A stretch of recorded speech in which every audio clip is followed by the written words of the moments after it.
The important part of This Is the End for me is that, how do I say this? I almost didn't get to the end of that project. I want to jump in here real quick and just kind of warn you that there is some stuff in this video that might be triggering to some people. And it's not like over the top or crazy, but there is some talk of suicide, of people taking their own lives, and I just wanted to include that.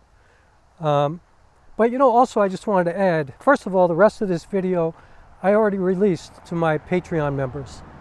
So now the sun is coming out. I already released most of this video to my Patreon members.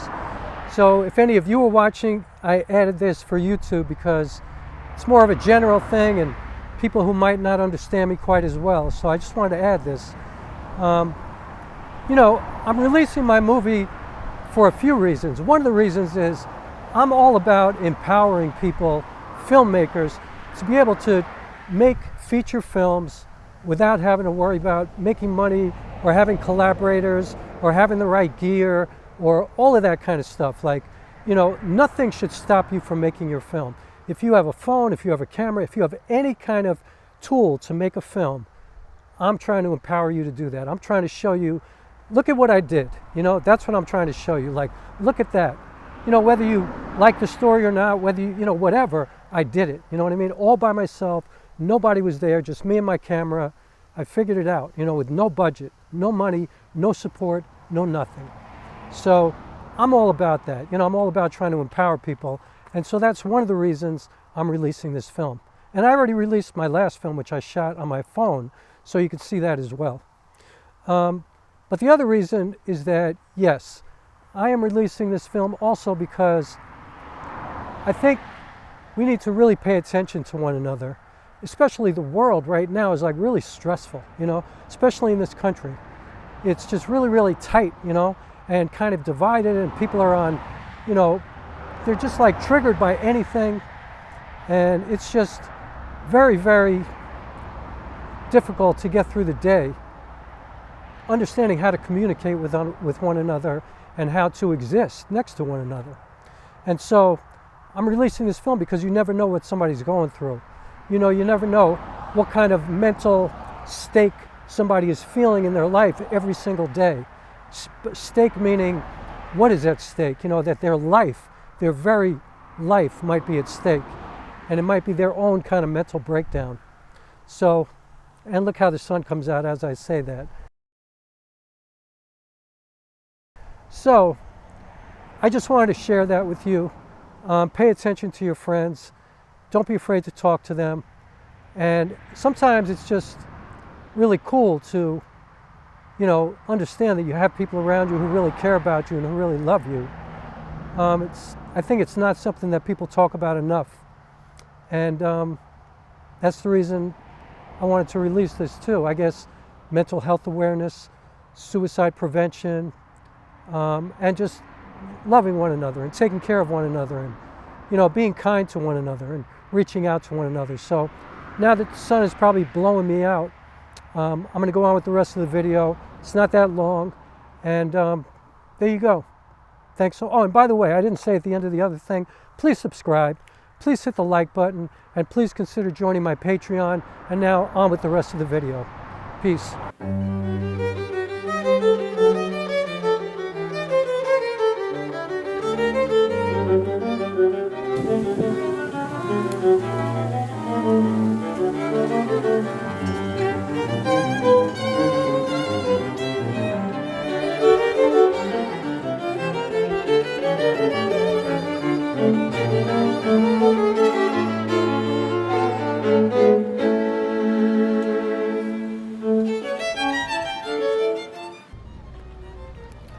So, I made a decision. I am about to release my feature film that I just finished. Well, now I finished it quite a while ago, called This Is the End for Me. I decided that I'm going to put it up here on YouTube. And why would I possibly do that? You know, like, why am I going to put it up here on a platform where it's going to be free for anybody to watch? before I try to license it, before I try to get on streaming services, before I do anything. You know, we've only been in one festival so far. We won Best Coming of Age Feature Film. So it was already well decorated, I guess you could say. It got a lot of attention. Very proud of it. But, you know, it's been sitting for quite a while now. You know, like I finished it, I could, you know, you could say a long time ago now. And I'm looking because I thought somebody was towing my car, but they were towing a different car. It's been sitting for, I don't know, 6 months. I finished it 6 months ago, a year. I can't even, it's been quite a while. And, you know, we've been kind of waiting, and I'm already like doing fundraising for my next project. But this is the end for me. It's a really important project for me. It was the end of a 17-year trilogy, and that's not even the important part. The important part of This Is the End for me is that, how do I say this? I almost didn't get to the end of that project.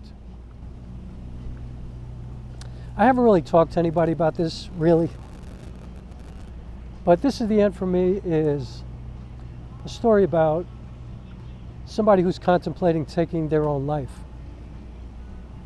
And they go through like kind of a bunch of quasi attempts, and just things keep happening that stop him from actually doing this.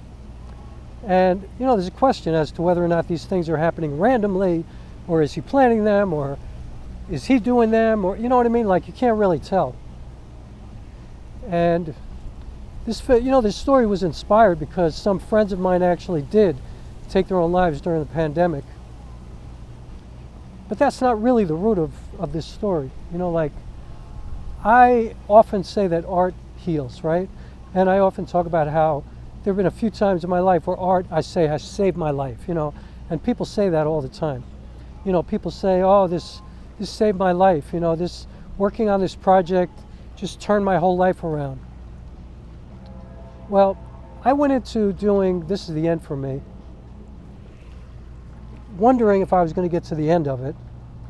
And I had a bunch of scenarios that were, you know, like could have been pretty dangerous, you know, could have been pretty reckless, or I was being kind of reckless in certain situations.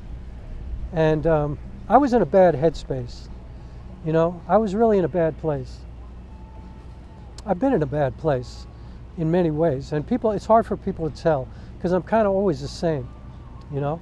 And I don't really have any friends who ask me about stuff like this because I think they look at me as somebody who's got it all together all the time and who's really solid, you know, and just, you know, way all about his work and just doesn't really care about anything else but my art. And I think that's the way people look at me, like, you know, I'm a rock, you know. And in fact, people come to me with their problems all the time.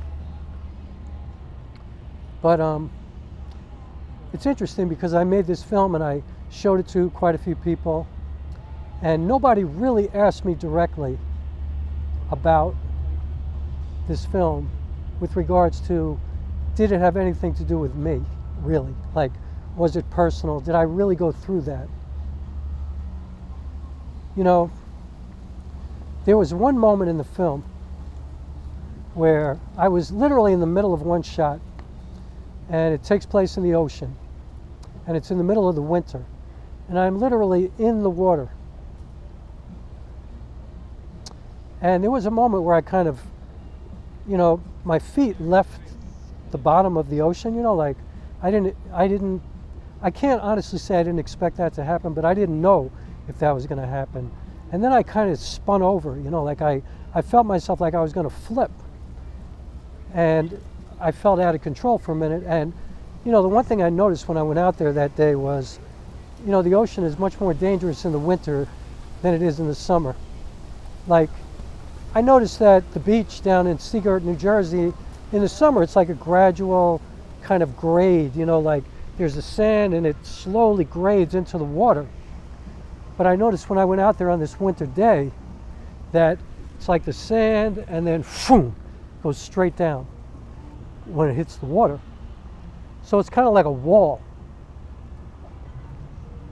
And so I had to be really careful. And, you know, my friend Steve Peckman was out there with me that day because he lives right in that area. And that was literally the only time anybody was there for any of the shots that I did in this film. And I was very conscious of him being there. And so I'll be very, very frank in saying that if he wasn't there, I don't know if I would have like strongly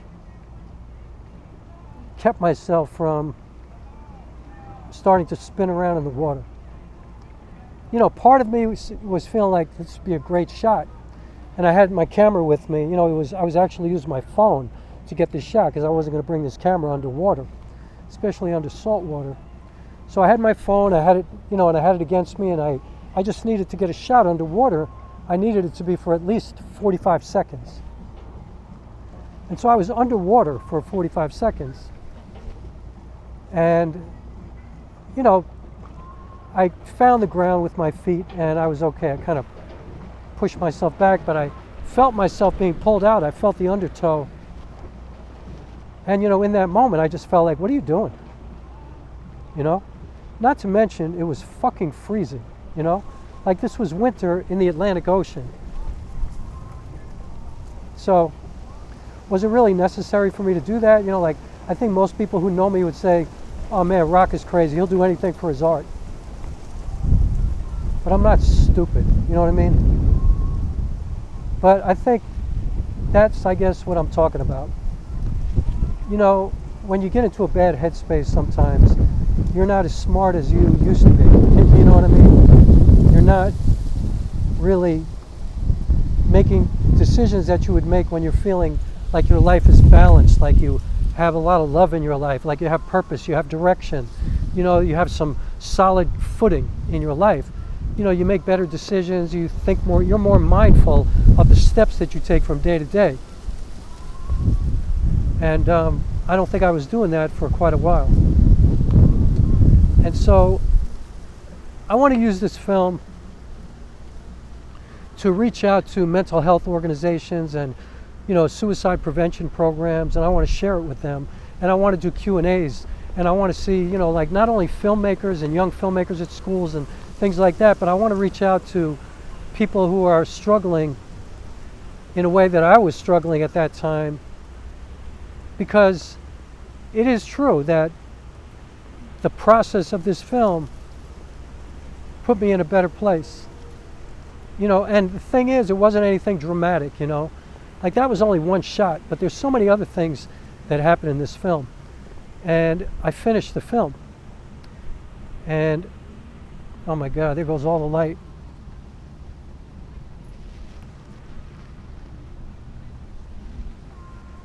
You know, honestly, and there comes light again. I didn't know if I was going to finish the film, which would have been really bad. So I'm going to put this out. You know, I'm not going to wait for festivals. I'm not going to wait for streaming services. I'm not going to do, you know, I'm going to do all those things still, but I'm going to put this movie out. You know what I mean? Like, I'm not going to wait. I'm not going to, you know, postpone something that I think is really important. The very reason that I make art, you know, like I'm not going to fuck around and just go like, you know, hold it so close to myself just for money or attention or whatever. I want to get it out there and I want to get to these people, and if that screws up the business of, you know, of doing business with this film, so be it. I'm already into another project, and, you know, I made this for a purpose, and, you know, because of the process that I went through and because of the scary journey that it was for me, I am going to try to make a contribution with this film. I don't even know, you know, it's like, I don't know how this is going to sound. I didn't script this, obviously. I guess I feel a little uncomfortable sharing this information, but I just want to say that, you know, if there's somebody in your life, or there might be people in your life that you don't even know are going through a rough time. You're not even aware that they might be in a very, very fragile moment in their life. I'm here to tell you that it's nothing dramatic. This film is a very kind of balanced film. You know what I mean? Like, it's not a lot of ups and downs and crazy. It's a very quiet film. It's a lot like Roma, if you've seen Roma. You know, it's very quiet. It just kind of goes from day to day, and I think that's, for me, that's the way it was for months and months. You know, I was in this headspace of suicide working on this film. Like, when I work on a project, I immerse myself in that work, you know what I mean? And so the combination of being in a bad headspace to begin with and just feeling very solitary and alone and kind of unloved and just weird, and then working on this at the same time, it was just very kind of dull, you know what I mean, from day to day. And I think when somebody is considering taking their own life, I don't think there are many signs, really, you know. I think people might tell you there are signs, but I don't think there are a lot of signs. I don't think anybody could have known that I was feeling this way. And I'm fortunate that I'm an artist, you know what I mean? Like, I'm lucky that I could have gone through this process, and very, very fortunate that I got to the end of it, you know. And I'm sure a lot of people are going to watch this and go, ah, he's full of shit, you know. That's okay. That's okay. Because I think that's the way it is for a lot of people, you know.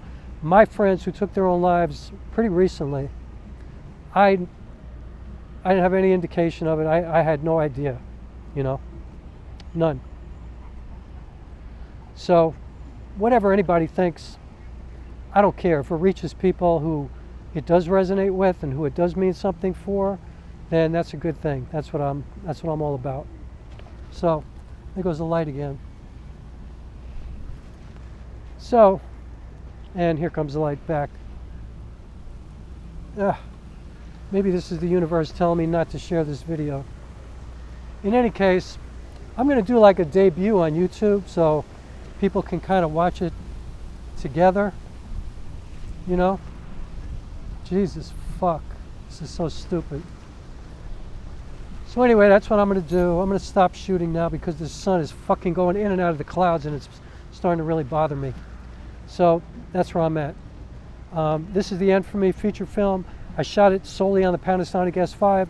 I used the Minolta 28mm f2.8 and a Minolta 50mm f1.4, two vintage lenses, all manual, and that was it. I shot the whole film. I used the Sigma 28-70 lens for like 1 or 2 shots. I didn't use autofocus at all in the whole film because I don't do that. And yeah, I shot everything myself. I was all alone, nobody to help me, just me, my tripod, my lenses, my ND filters, and my Zoom H1N, little audio recorder, my Purple Panda lavalier mic, and that was it. So you'll get a chance to see what that looks like when you just shoot yourself and try to make it look like there are 3 or 4 cameras all the time. And yeah, I'll be back soon. I'm going to do this within the next couple of weeks, definitely. All right, that's all I got to say about that. I feel weird now, so I don't even know if I'll put this out.